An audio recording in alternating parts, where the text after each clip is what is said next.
So let's go back to the beginning. Let's go back to when you were a wee lad. How did you get into fantasy? What were you reading? I have been thinking about this, and I can't place exactly what the kind of the pivotal moment was, because it just seemed to be around me. And I think that means inevitably it was The Hobbit, read to be my dad on holiday to me and my sister.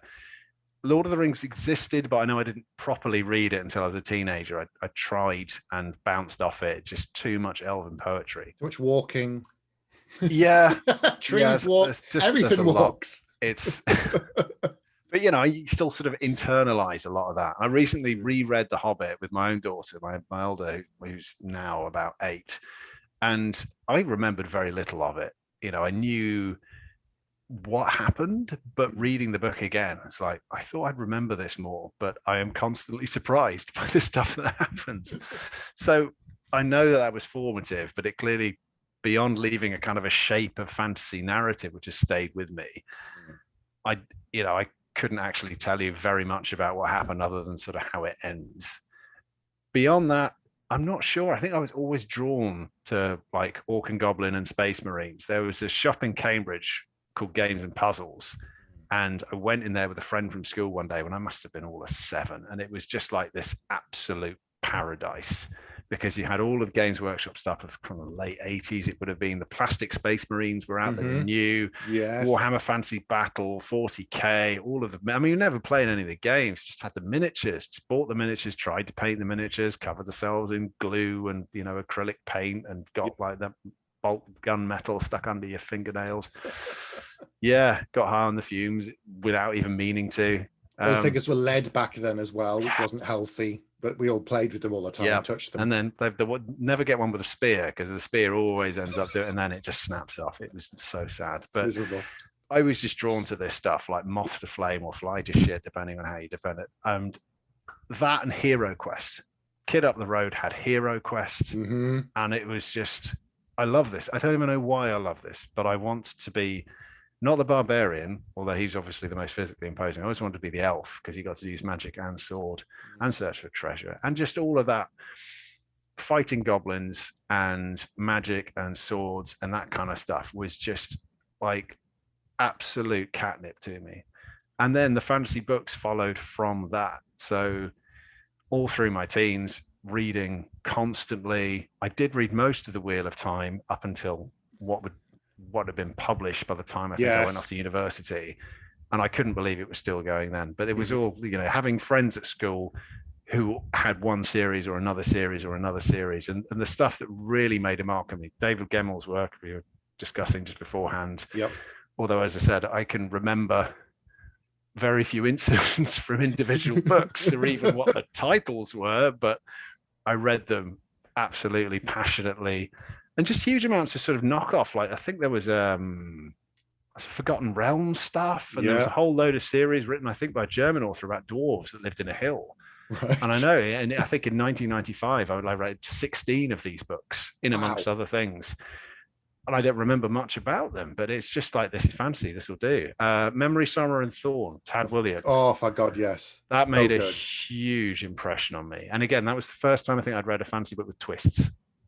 And believe it or not, that made a mark. So I came to write my own stuff, and this should have a twist in it. So that was, did you ever read any Dragonlance stuff back in the day? Like I think I did. Kester Twins and Time of Twins, and I so much in such a concentrated period of time. I remember doing English literature GCSE in the mid-90s, and part of that was you had to keep a log of every book you read. And for some kids, this was like a whole book in a year. and for me, I was like, I need another. Can I have another log? Because I've just read another 14 books about dwarves under the mountain. You had to write like what the book was about. Like, the dwarves are under the mountains again, getting into scrapes. Ho ho ho! Jolly dwarves. I don't know what the person who had to read the book log made of this, like, apart from this is a very nerdy child. But you know, I got an A star, so that has to count for some. I put that solely down to the sheer number of books I read, which was all fantasy novels. I mean, Shannara, and I got into trouble for that, but we were studying Shakespeare again, and we were dissecting it line by line. Yeah. What did the author intend? The reward at the end of having studied one of them, I don't know which one, was to then watch the 3-hour video in video cassette in class. Oof. That was our reward. So I sat at the back of the room by the window where the curtain had pulled aside whilst reading, I think it was the Elfstones of Shannara, and I got told off and sent out to the head teacher's office, which was fine because I sat outside his office for an hour and a half before I was called in reading the Elfstones of Shannara. So it was win-win, really. Yep. It does. It astonishes me to think how many hours I spent reading. I could just sit down, start reading, like evenings, afternoons, all the rest of it. I remember, I don't know what I did, breaking a wrist or something, being off games, just go sit in the library and read. That was it. You just read. I miss that. I wish I could still read like that. My nephew can do that. I've got an 11-year-old nephew. You sit him down with an 800-page book, and he's done by the end of the day. Wow. Yeah, they had to get him a Kindle because they're running out of shelf space in his house. It's burning through them so fast. Yeah. He's not one for holding back on these things. So I envy that now. But I mean those were the big ones. The sort of the quest fantasy, and that's what's formed the imprint of essentially a classic fantasy story.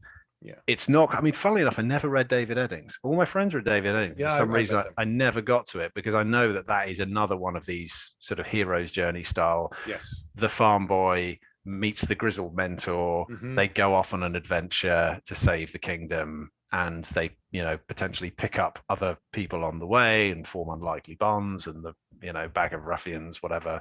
By the end of it, achieve great things, etc. Find the secret sword. I don't know.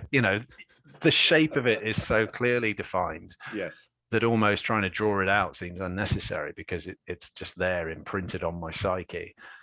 And that inevitably bled out a lot in book one when I decided that I was going to start titting about with what a fantasy narrative could be. So when did you start writing? When did you start thinking, I've read a lot and now I think I'm writing my own? I always fancied writing. Yeah. I didn't do that. I mean, again, sort of GCSE time, as well as all the English literature, we had to do sort of composition. And I remember over the course of that probably second year, I used to turn in longer and longer essays. Like one is not an essay, it's a story, basically. One story I turned in was 10 sides long. Yeah. And this was unheard of. Like nobody turned, the keen kids would maybe turn in 3 sides of A4. Admittedly, my writing was quite big, but it was 10 sides. And I could tell the English teacher was like grudgingly impressed. Gave me a medium mark for it as a kind of like, well done for writing this much shit, but don't make me read this much again kind of thing. And then the one after, I wrote 3 sides for, and he gave me a better mark. I think he was trying to train me. Like shorter, more concise.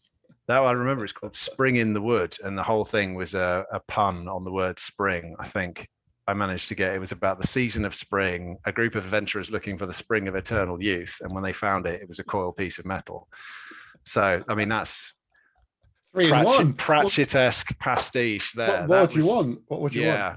So I mean, obviously, I read all the Pratchett that existed, and that's the sort of thing, again, stayed with me. I mentioned Good Omens before, it's probably still my favorite book. But all, in terms of sort of fantasy narratives, the Pratchett stuff was perfect for me in the early Pratchett, which everyone now says, it's the hardest to get into because it's fantasy pastiche. Whereas when you've been reading fantasy, to have somebody turn up and just take the piss out of it is brilliant. Yeah. I've read all the Dragon Riders of Pern books, Anne McCaffrey, again, hugely influential. God, that's just, now I start thinking of it. Piers Anthony, Christ alive. Yeah, too much of his stuff. That's one I'm not ever going to revisit. But again, lots of fantasy, lots of sci-fi. And Robert Rankin was the other one, who's a humorist writer who writes with a sort of supernatural twist. Yeah. So I read stuff that was funny. I read stuff that was fantasy. I read stuff that was a mixture of the two. And then, Pratchett was just straight down the middle. This is funny fantasy. So I did think that's what I'll end up writing. I'll write, like Tom Holt kind of thing, like sort of amusing fantasy narratives. And I had a go. and it wasn't funny. Oh. I couldn't write comedy, and it wasn't like I can't construct a comedy narrative. It was more like, to write good comedy requires a huge amount of craft, and you have to either hone it or just let a load of shit go and not care about how the world works, because it doesn't matter, not care about plot dynamics and consequences and all the rest of it, because what's happening is just funny. Just go over the top, get ridiculous, get absurd, have gods appear halfway through, call each other names, throw lightning bolts, disappear. I couldn't do it. I couldn't relax enough, because what I actually wanted to do, I think, was write the kind of stuff that James Cameron makes as films, Right. Yeah. Sort of hyper real action stuff with humor from the characters. And you look at something like Aliens, you wouldn't call Aliens a comedy. I mean, you'd be deranged if you did, but there are some really funny lines in that.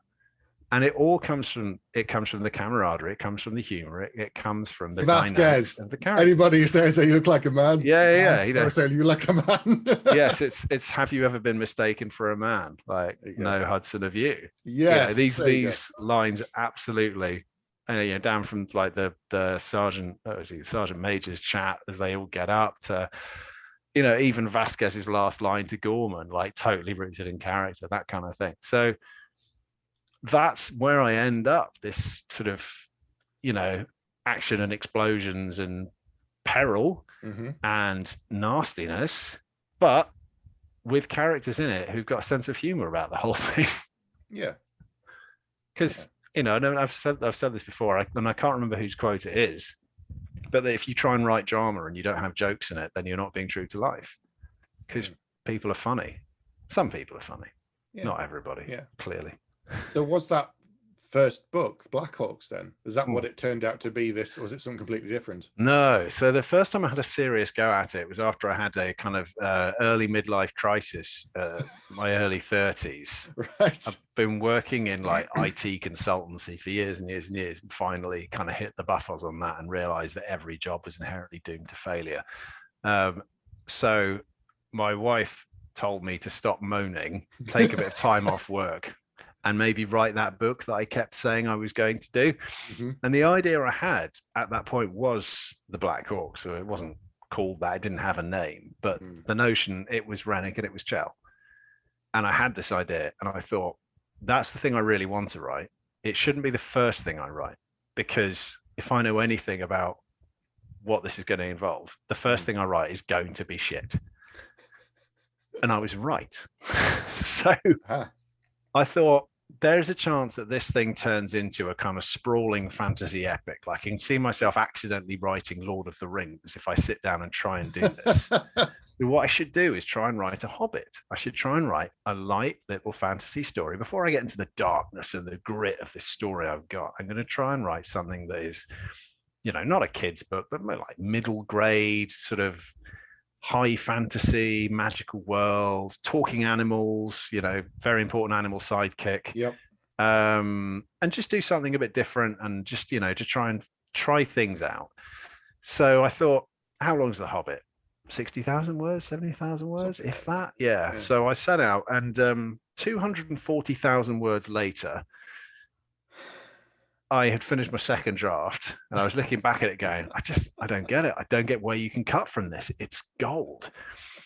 So I tinkered with that for a couple of years until gradually I got it down to 160,000 words, just cutting like an entire novel's worth out of it. Yeah, I gradually worked out where I'd gone wrong. And that was at the beginning and then pretty much all the way through. But it had done the job. It had taught me all of those. I mean, the classic first-time novelist mistakes, like you're unable to do transitions, having to write each character walking out of every room and then down the hallway and into the next room and then onto the horse and then riding down the road and then having to explain everything, forcing characters to have awkward conversations to pass the time instead of just going. And then that evening, even now, the main character wakes up from a dream at the beginning of the book and then looks at herself in the mirror. It's just, absolutely everything, even top 10 list of things that mark you out as a first time writer. It's all in there. And I like to think that I got it out of my system, but I took years just kicking that manuscript around part-time, not really doing much with it, because I must have written that. I started writing in 2011, finished it 2012. And I didn't start writing about Horse till 2015. Honestly, don't know what I did for like 3 years, something. But I thought I was too young. I thought I was too young to start writing. Right, interesting. Because I imagined that novelists were mature people in their 40s. Yeah, massive error on that scale.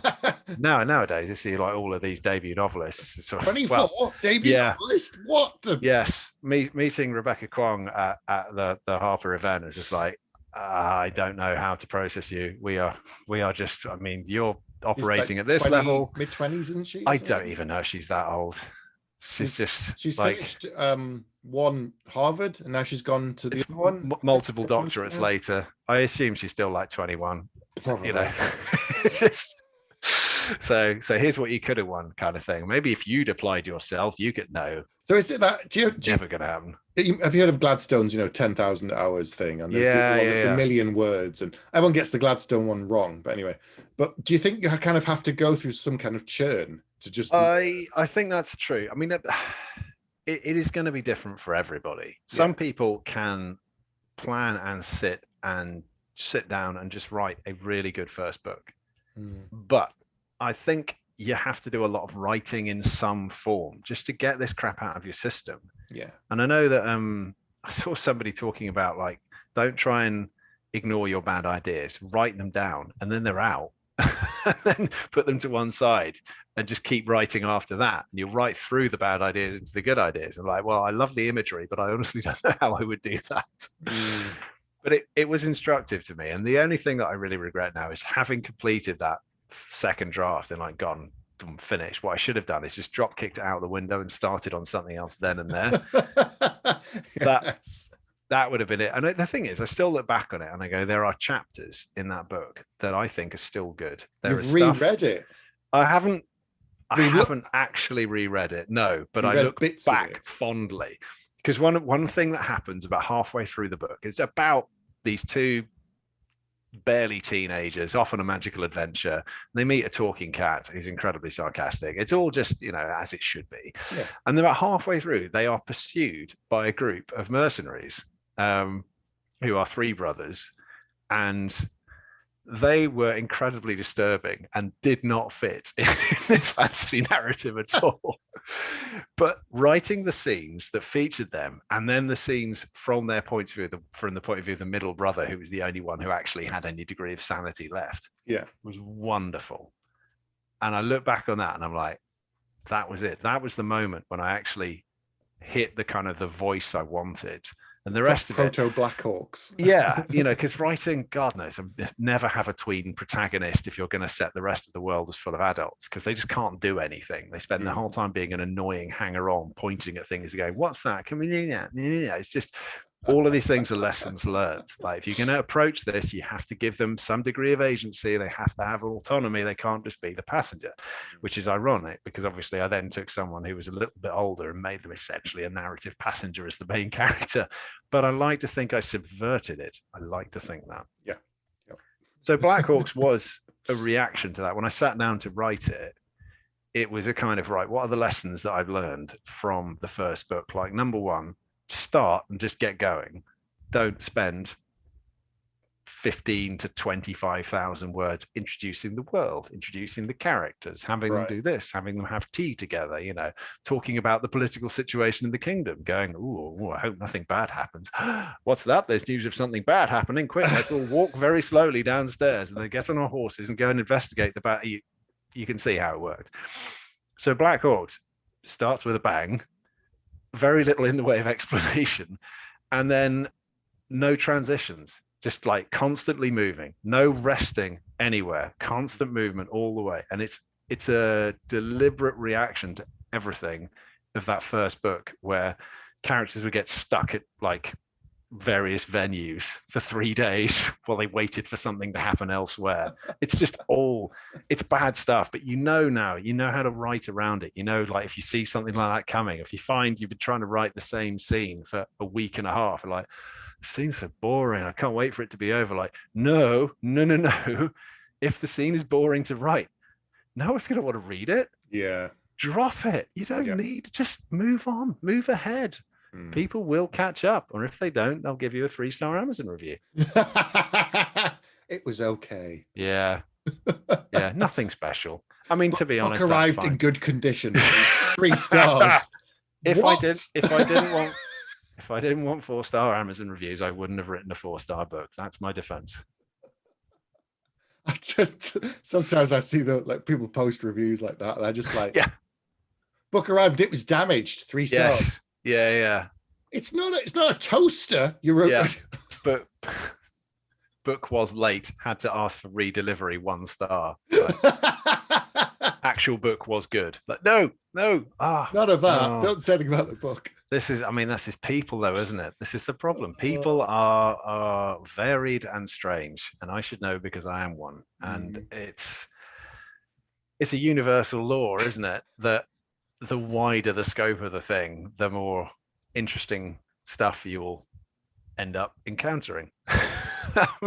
There's a lot of because when I've read the Blackhawks, and when you drop into the world, there's lots of stuff going on. You're thinking about, how long did you spend world building? Because there's lots of different moving parts right at the start, and you catch up, you have to, with the story. But then there's other things that trickle in later on that you introduce to. No, that's how long did you build it? I went too far, I would say, in terms of I did a lot of world building up front. I did compile documents of who was who, what their relations were. I didn't name people until very late, like secondary characters, but I still had very fixed views about, I wanted this person and sort of the people you meet up front, like Healy and McCunin, the porter. I knew exactly what he was going to look like, and I was kind of, I'll find a way to bring him back later, and then never did. Is there a great kind of lurch kind of funnily enough, there was actually a scene in book 2 that he was going to appear in, and then that whole strand, no.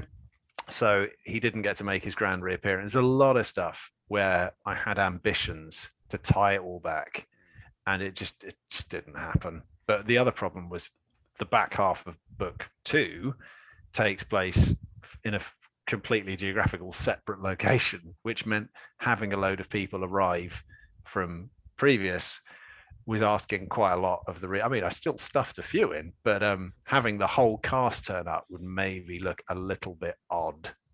But I like to think, I stretch the bounds of credulity. But in the same way that you can, say the Fast and the Furious, or what's the spin-off, Hobbs and Shaw. Right. I watched Hobbs and Shaw at the cinema, and that's supposed to take place in our world with our physics, and it clearly doesn't, but it's supposed to. And I loved it. It's a ridiculous film, but I thought, if you can accept that amount of kind of bending of causality, then you should have no problems with anything I've written. But I'm not going to propose anything like this is realistic. I've modeled all of the physics in every bow shot has been thought through. Like, guys, I'm going to level with you. Not all of it has. 98% maybe. As long as you don't have, cars swinging across canyons like Spider-Man in one of the trailers to Fast and Furious, you're okay. I think I saw that and I just went, it's like a Spider-Man car just swinging a tank by its gun barrel or something. I was out at that point. I was out when the first one came out, but that was like, I'm definitely not going back now. But anyway, I'm not here to talk about Fast and Furious and how much I don't want to watch the films. Tell me about building the team of the Blackhawks, because, okay, let's get out of the way. Everyone talks about Lemon. Lemon is loud and funny, and here's the irony that I think is that I don't think anybody's mentioned yet. She's actually the smartest one on the team, and she's the most worldly traveled, because every time she raises something, they mock her, and yet she knows stuff that they don't. She is a loudmouth. That's just part of her charm, and she swears a lot and she's uncomfortable a lot of the time. But She knows a lot of stuff that no one else does. She's traveled all over. She can speak several languages that they then rely on her for. And yet she seems to be kind of lowest on the totem pole in the Blackhawks. And I'm like, why? Yeah. I mean, there's probably two reasons for that. Number one, at least before Chell joined, she's the newest. Mm-hmm. So the newest person always occupies the lowest rung. Yeah. But the second thing is, like, she has, if you like, a sort of little sister vibe. Yes. And she's naturally ended up in that role almost because she expects to be in it. That is how she sees herself fitting in. Mm. So even though, like you say, she's educated, she's considerably more educated. I mean, like she says to Chell, I think the first time they talk, she's the only one who knows the value of an education. She's full of insight, and nobody takes her seriously. No. Because she looks like a sort of orange briar patch, just sort of rolling ever forward. And it's hard to take someone with an outrageous accent seriously, I imagine. So I mean, the dynamics they're interesting in the sense that it's a workplace thing. You're essentially following people. I mean, that there's that term, the workplace comedy. Obviously, we said the book is not a comedy. No, there is humor in it. And the humor comes from the character dynamics, and it is essentially, it's a group of people trying to get a job done in difficult situations. When they don't feel appreciated, they've got minimal hope of actually completing the job, and they're not even sure if they're going to get paid. So what is it about 10 years as a freelancer that might have fed into that? What could possibly have? Working with a rotating cast of people, some of whom you'll get on brilliantly with, some of whom you'll have at least a sort of a functioning working relationship, and some of whom you'll think are probably murderers. Spider. I wouldn't trust him with a thimble, never mind any money or a knife. No, he's again, like, you needed.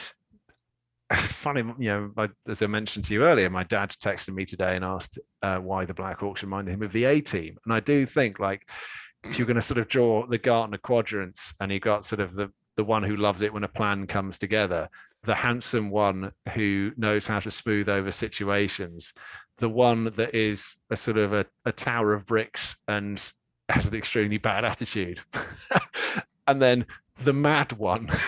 I'm like, yeah, there's actually... It's more though, because I started thinking about the different characters, and I think part of them reflect almost like different parts of the psyche, because you've got the kind of comedy aspect with Lemon that people kind of mistake for various things. You've got Loveless, who is actually extremely clever. Yeah. People misinterpret her because they judge her based purely on her looks. And without spoiling anything, she's extremely clever at taking people apart because she's a brilliant study of character. And so it's to do with kind of perception. You've got the kind of very strong silent person who probably knows a lot more than but he doesn't really talk much. So there's different aspects of like the psyche, and then you've got the kind of the leader who doesn't really say much, but he's very world weary, and he's been there, and he's increasingly vocal in the second book, I think, but largely in terms of frustration. I mean, it's a team dynamic, and it is very much Chell arrives as the new guy. This is the sort of, congratulations, you're joining this team. They all know each other. They've been working together. They have borderline functional relationships, and they can at least get the job done to a certain degree. And then you find out as the thing goes on that as mercenary companies go, they are not one. As in, a mercenary company should have like 2,000 to 5,000 people, and they are like 5. And the reason for this is that they are considered unlucky. They are disliked in professional circles, and they're still trying to make it work. So you have kind of the dregs of professional soldiery, through no fault of their own, forced to work together. Some of them have very tight bonds. Some of them have bonds forced on them by circumstance, if that. And Chell is thrust into the middle of this and has to make sense of it, especially as they're essentially hostile actors to him at the beginning, and he has his own basket of issues to deal with. And then you've got the various political machinations going on and the whole, fantasy threat narrative. Oh God, what's going to happen? So, I mean, for a reasonably straightforward plot, there's quite a lot going on, but it is fundamentally, and certainly book one, the Blackhawks, the plot itself is more or less a straight line once you get the initial kinks out of the way. Yeah. In the second book, there's branching, there's then coming back together, because I find, the fractal fantasy stuff, like Wheel of Time being the classic example, a small group of characters start in one place and then they all split up and then they meet new people, and then each one of those groups then splits up and then they will meet new people. And by the time you get to book 12, you're only really covering sort of one chapter from each point of view by the end of it. So I haven't got the patience for that anymore. So I thought what I'd do is I split my cast up and then just join them all back together again. We'll just carry on from there. There were scenes written from the other characters' points of view in the original book 2, but we removed them for reasons of pace and consistency more than anything. You've been with Chell the whole time, and to not be with Chell for a little bit was jarring, apparently. So rather unusually, it's a 2-book series. The famous Bilogy. A Bilogy, yes. Mine is also a famous Bilogy. Yeah. But which is kind of unusual. And it was never, it was never 3 books. No, I always wanted it to be 2. Again, because I'm contrary, really. The standard unit of fantasy is the trilogy. I mean, it's how you maybe get a standalone, but people expect a fantasy series to at least be one trilogy.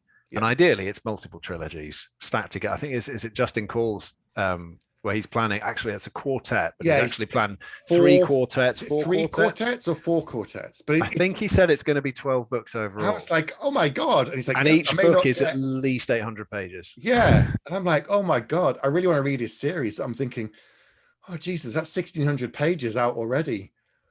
That's going to take me a while to get into. And I hope it does really, really well though, because it's just like we need more of that. They just don't make stuff like this anymore. He spent years building it apparently before he even wrote the first chapter, and I'm like, oh my God.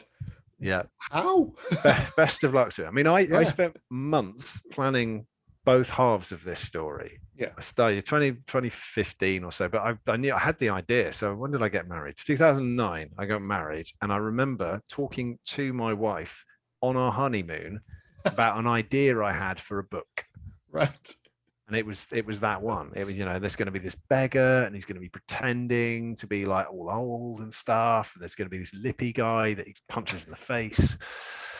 Yeah. So that the whole plot was there. And the rest of it, again, it's really frustrating to talk about the book and have to avoid spoilers. So I'd like everyone watching, can you just read the books, please? And then we'll do another one of these and I'll talk about why it ends the way it does, what happens in book 2, why book 2 happens the way that it does. It's not a spoiler to say that book 2 kind of ends on quite a bit of a cliffhanger, and that from what I've heard, ends on a cliffhanger. Sorry, book 1. Jesus, that would be even worse. The end. What? That's it. Just ends on a cliffhanger and no more story. Hooray! Yeah. No, sorry. Book 1 ends on a cliffhanger, and I'm told that book 2 picks up almost immediately after. So it's like, that's it. You just put it down, and oh God. What next? But you can pick up the righteous and find out what happens. Exactly later. That it is. I mean, there's actually a sort of 2-week period of some stuff being shuffled around, but for various reasons, the characters are pretty much in the same place. They've had some time on their hands, put it that way. So yeah, there's some rearrangement has gone on, and then the nice thing about book 2 is you don't have all of that kind of initial world building grind that you do with book 1. I think grind's the wrong word for it, but it's dense. The beginning of book 1 is dense to set up a load of stuff, but not spend time on it because I wanted to get to the action. Yeah. And I remember some of the earliest review feedback I got. I mean, funnily enough, the only reason that I published is down to Francesca Haig, who I think shares an agent with you. She do. I love Francesca. She's lovely. Yes. In fact, today might be her birthday. It is. Happy birthday, Francesca. Happy birthday, Francesca. Why do I know that? Never mind. It popped up on Facebook today. Facebook or Twitter or something. Anyway. It'll be something. Anyway, so going back to 2018. Can't remember which year is which anymore. a year Yeah, recently. a year that happened. So the Grenfell fire happened in, I think, the summer of 2017, maybe. This is really stretching my brain now. I have it all written down somewhere.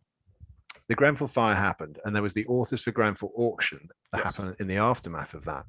So I ran around, bidded on everything I could think of. And one of the things that I bidded on was Francesca said she would do feedback on your first 50 pages or whatever it was, and a synopsis.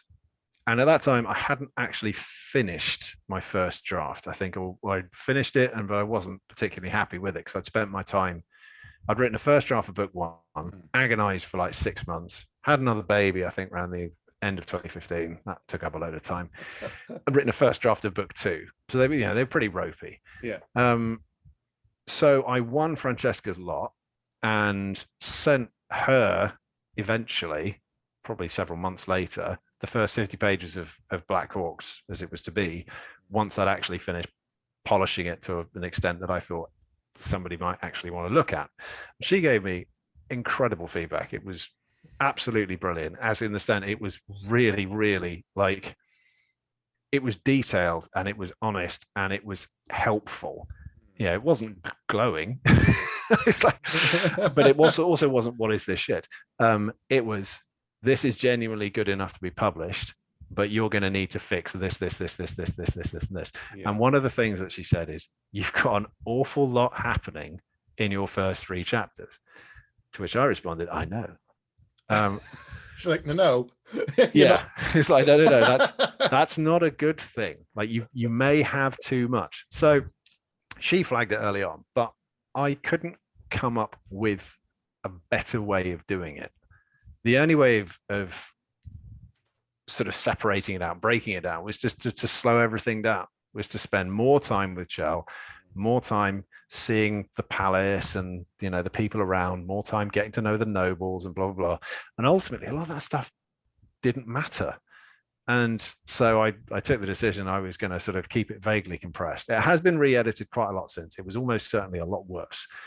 But then when I submitted it to 3 agents that she recommended, one of whom, Harry Illingworth, read it first and then messaged me and said, have you got the rest of the manuscript? And at that point I did. So I sent that over, and then he came back after about a week and was like, yeah, that's all right. I'll represent you if you like. Wow, that's a glowing. Yeah.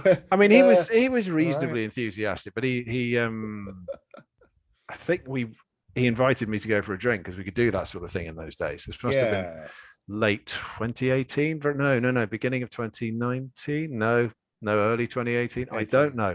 I don't know anything anymore. Clearly, a year in the recent past. Yes, there was a time. So yeah, we went for what's supposed to be a quick drink to introduce each other or ourselves or both. And 4 pints later, I think I'd signed with him, like, and we were best mates forever.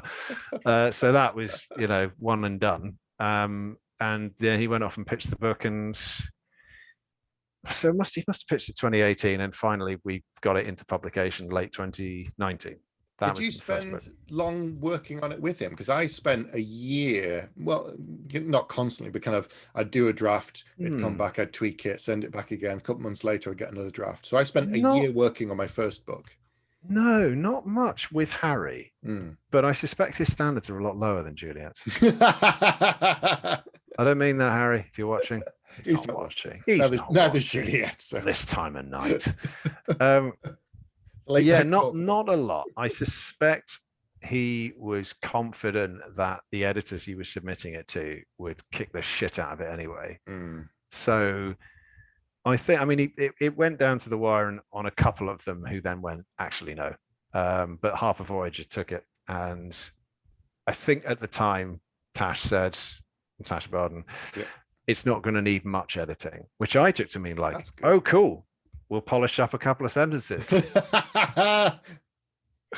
No. She meant compared to what book 2 went through, it's not going to be much editing. Oof. Yeah. Okay. So the edits still took months. And a lot of it is just, like you say, it's a sort of ping pong. you can work on something for 3 weeks, absolutely flat out, send it off, and then it'll get seen when it gets seen. Priorities shift, all the rest of it. So when your turn comes up, there you are, and you'll get your feedback and go, oh yeah, I thought this was finished, but this is not finished. This is the opposite of finished. I shall keep working on it. Hooray, I love this. This is the best thing in the world. I shall keep doing it forever. I think that's what I say. I forget the exact words. Something positive. It's a process. Hey, I enjoy this. This is my job. I love this. Yes. Second job that I technically get paid for. Yeah, there is that too as well. The kind of getting paid. Yeah, it was a journey, and it was really nice actually to get the book out, because I do think we could have spent more time editing it, but I don't think it would have radically improved it. The second one got a lot more editing because it was a lot more to it. It was a much bigger book, and it is the concluding part of the series, and a lot got taken out, like I said, all those extra sort of strands with other points of view in there.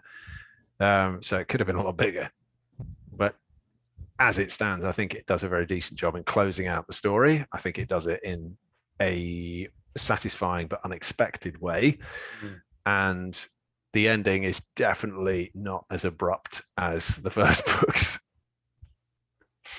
So I still haven't got over the Robin Hobb review where nobody told her it was book 1 of a series. So she expected it to wrap up and got to the end and just went, oh. She still gave it 4 stars. Oh, okay. She said the reason it didn't get 5 stars is that she wasn't expecting a cliffhanger. And I don't think it's a cliffhanger. I think I should stress. I just think of it as a refreshingly differently aligned ending. Okay. The whole thing is supposed to be about subversion of expectations. You're taking the fantasy narratives that I absolutely cherished growing up, and just sort of flipping a few things. And one of them was how it ends. Yeah, it's fair. Yeah. I've flipped some things in mine where people come in with expectations and say one thing, and then they go, oh, it's not what I thought it'd be this. Like, well, you brought that. I didn't put that on the page. Yeah. I mean, we discussed this earlier, the notion of people bringing their own expectations along to a book and then being unhappy when their expectations are not met, which is, I mean, that's why we get angry fundamentally. It's we have a fixed idea of what should happen, and then it doesn't happen and we get cross. I am not responsible for what other people think the book is going to be or isn't going to be, only what the book is. Yes. However, maybe I should do a better job of warning people. But then, when you make the opening line of dialogue, thrice damn big fucker, people do at least know it's going to be a little bit sweary. There's going to be some sort. Yes, mine has someone fallen into a pile of shit, standing on a rake, falling in a pile of shit. I mean, it tells you straight.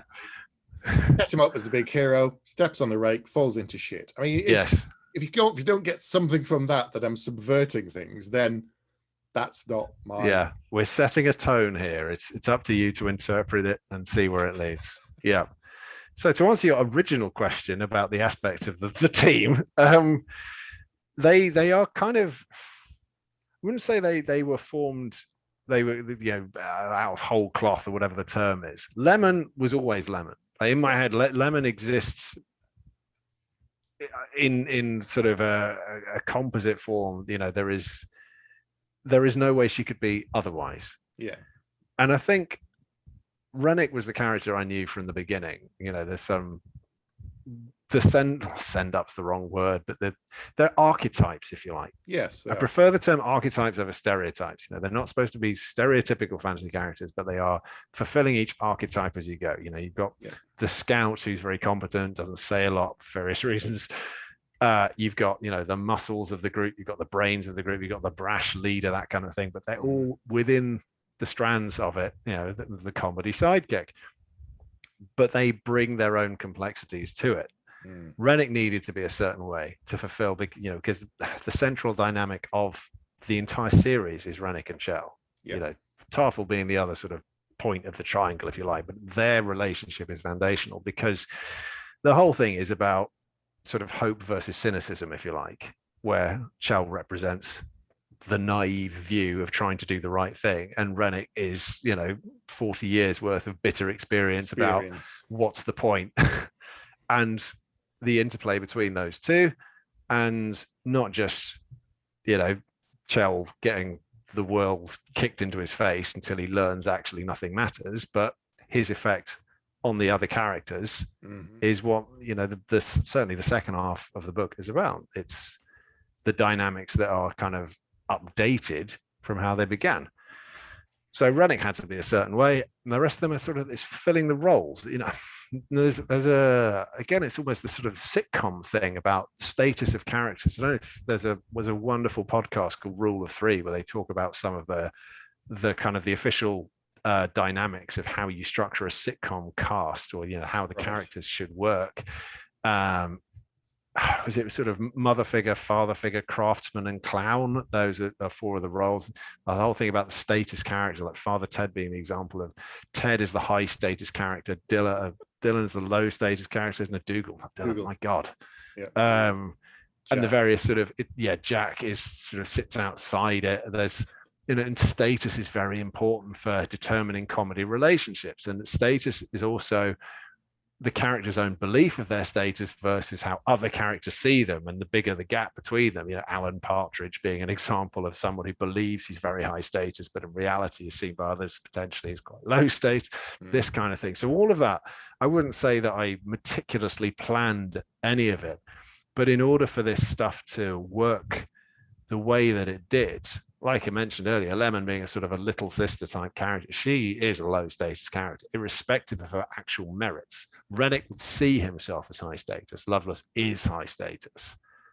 That sort of, Foster wouldn't care. Foster would live outside the dynamic, just happy to be part of it, but happy because he is eternally regretful about the things that he's done. He has to atone. That's sort of the weight of sadness that falls upon him, which he's the only one really burdened by this degree of regret, and the others are just finding ways to cope day to day. So we're creating it's a workplace thing where everyone has their own opinion of each other, and they all have their own relationships. Foss and Lemon, very strong relationship. Rennick quite bristly with everybody, especially with Lovelace, but they've got a whole off, will they, won't they, on and on again, off again, which both of them would tell you is functional more than it is anything else. But is that really true? And then you drop Chell into the middle of it, and it's just I know you haven't done this, but I'd almost like to see a couple of scenes from someone else's perspective to see how they interpret the rest of the other group, because we always see it from Chell. Be interesting to see like how Lovelace sees Chell, because he has such a vision of her as this beautiful, lovely, complicated, and he's oh no, and there's a couple of moments where he thinks something, and then even with Lemon at some points he's thinking ooh, and he's just, I'd love to see the flip side where she's just watching someone and see what they're actually like, and be able to take them apart in a couple of seconds and work it out. But it's the complicated pattern that weaves between all of them that if you tilted it and you saw it from the other side, it would look very different. Yes, sort of four-dimensional chess thing. Suddenly one of the exercises I did was a sort of little character grid up front when we were doing the edits for Blackhawks, just to sort of, are you absolutely clear on all of the motivations? Let's find out, kind of thing. So I just wrote out the kind of primary motivations of all, and what do they want? What are they afraid of? And one of the exercises I loved was, what's the worst thing you could say to them? That's one of the and the final one was, how would they behave at a wedding? Right. And it was quite good, because you could just you can visualize it immediately, like Rennick inevitably getting into a fight on the dance floor, that kind of thing. Like Lemon would be drunk under a table, Lovelace flirting with everybody. Foss asleep in the corner, and Chell like constantly on the edge of the dance floor, kind of trying to think about maybe just like kind of and it's no effort at all to come up with something like that, but obviously just creating that, like, drop these characters elsewhere, how are they going to behave in a new situation? And if you can just say like that because you know them, your job's done, or half done. Still got to write the rest of the book, but But if you know how they're going to react in any situation, you don't have to think about it. It's instinctual. Just start. That's the other thing. You've done these 2 books. The series is wrapped up. It is. Do you have any regrets of like, I've spent so long building this world and these characters, and I know everything inside and out. And you're like, could I do another story in it? Yes. I mean, I do know exactly what happens next. I mean, not immediately next, but I know what the arcs are over the sort of the shortish term, so the sort of 2 to 4 years that follow the end of book 2. I can tell you exactly what follows, where the characters end up, what then happens to them. So I might one day write that, but there will need to be a commercial incentive to do so. Absolutely, yeah. So I mean, if like 100,000 people petition the publishers, then maybe we can get that going. There are other stories in the same world, and there's potentially something coming on. It's actually historically further down the line, so sort of more than 10 years after the events of book 2. What happened in the book has convulsed through the surrounding kingdoms, because it's not just about the one sad little kingdom that this all takes place in, as you'll see in book 2. There's more to it than that. Believe it or not, there are more than one country in this landmass.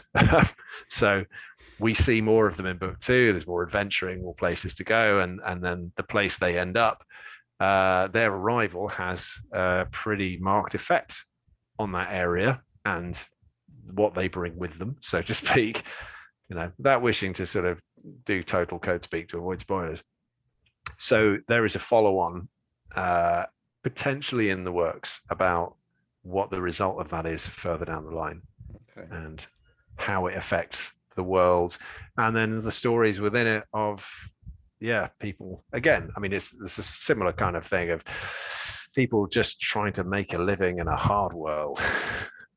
This is the thing. There's stories about nobles and this and that, and then you've got these working people who are just trying to do a job and get paid.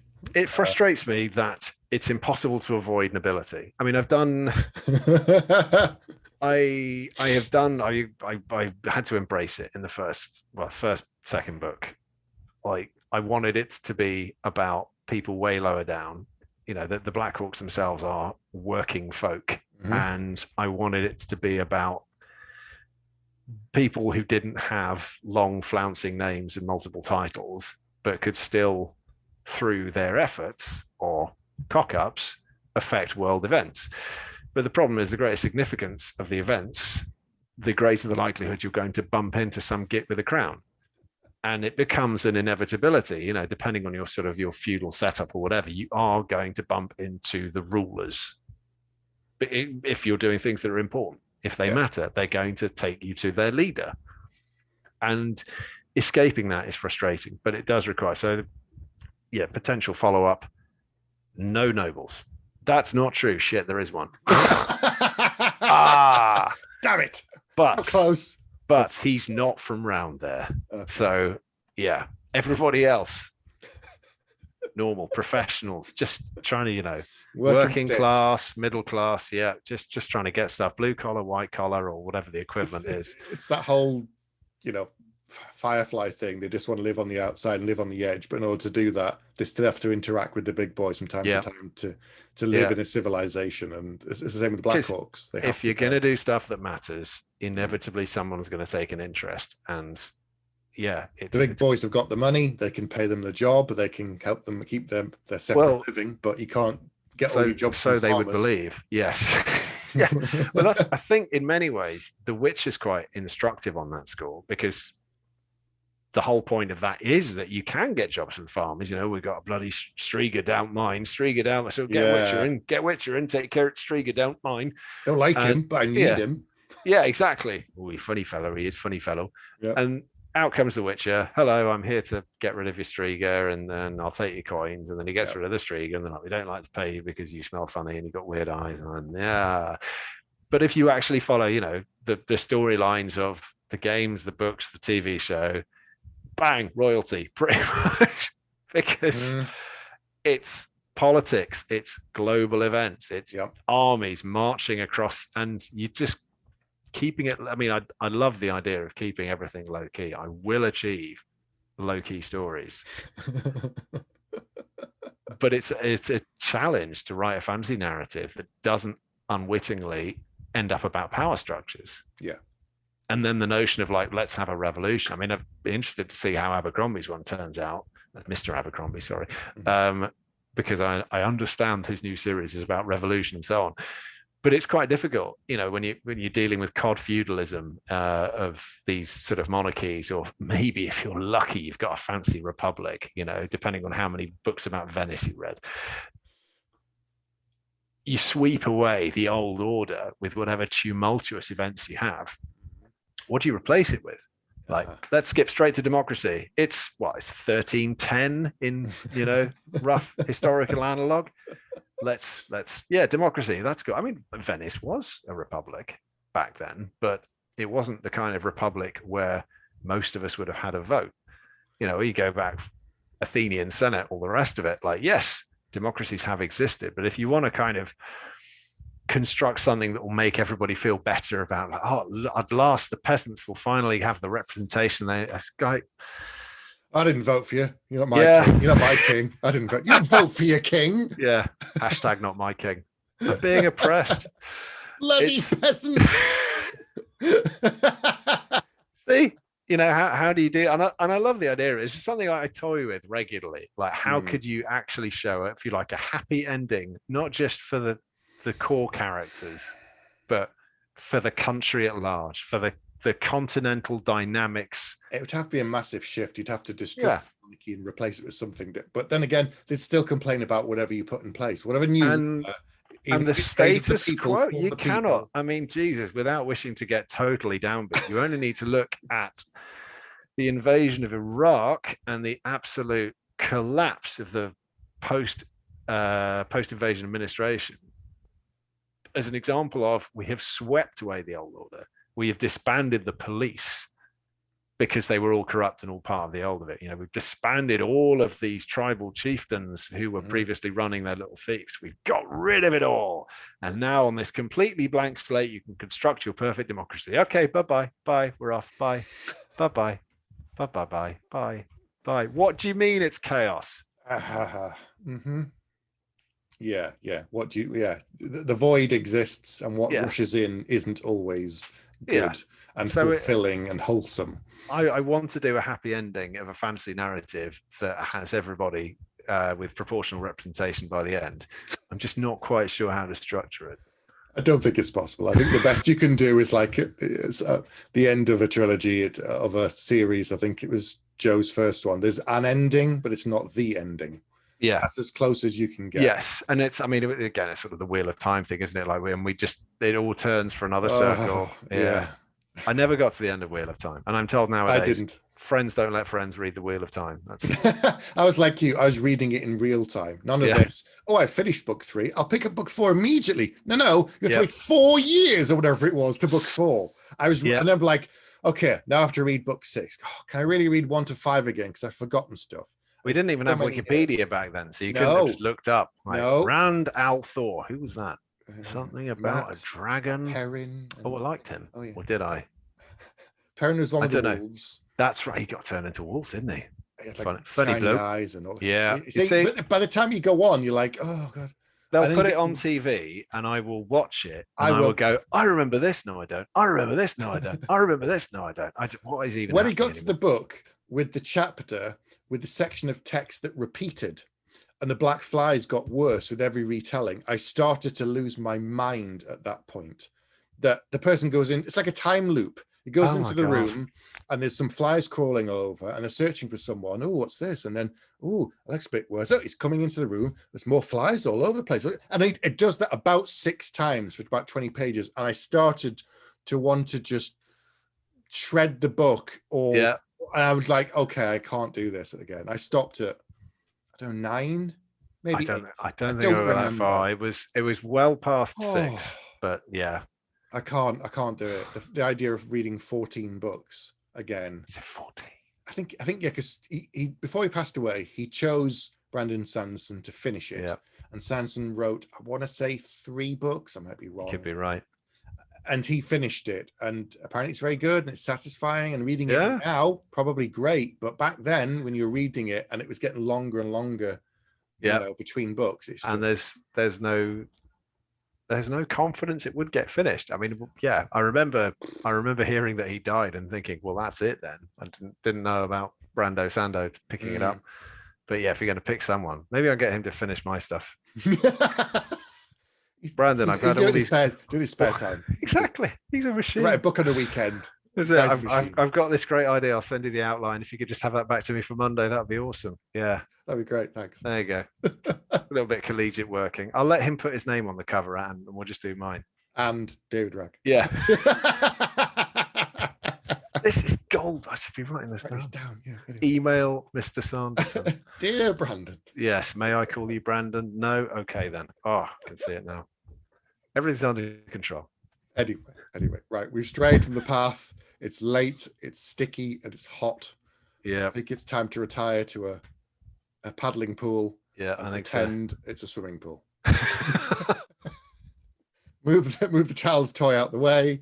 Yep. Sit in that fine. Pool. We are relaxed. Yeah. Yeah. Okay. Anyway, so I'll leave links down below for everybody to find you and find out all about the books and what's going on, and you on social media and all the rest of it. Parts of it.